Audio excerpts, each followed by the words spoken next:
আমি নাজিল করিয়াছি এই কোরআন দুনিয়ার মধ্যে মানুষকে অন্ধকার থেকে আলোর দিকে নিয়ে আসবে।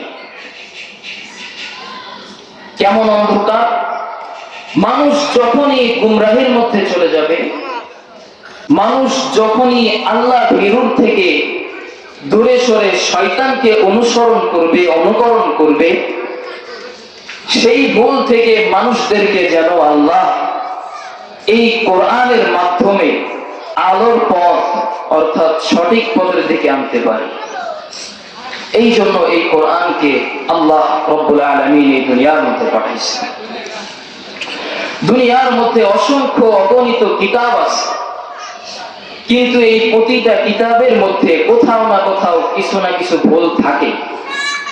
কিন্তু এই কোরআন এমন একটা কিতাব, যেই কিতাবের শুরু থেকে নিয়ে শেষ পর্যন্ত কোনো ভুল আছে নাকি?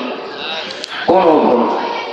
আল্লাহ তাআলা বলতেছেন, আলিফ লাম মিম যালিকাল কিতাবু লা রাইবা ফীহি হুদাল লিল মুত্তাকিন।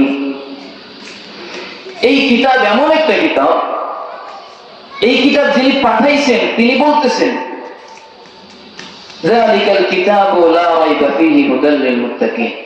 আমার এই কিতাবের মধ্যে কোনো প্রকার ভুল নাই। ভুল কেন? এই কিতাবের মধ্যে কোনো প্রকার সংশয় নাই। সুবহান। এবং মুত্তাকিদের জন্য হেদায়েত স্বরূপ এই কিতাব পাঠিয়েছেন একজন। বলেন তো তিনি কে?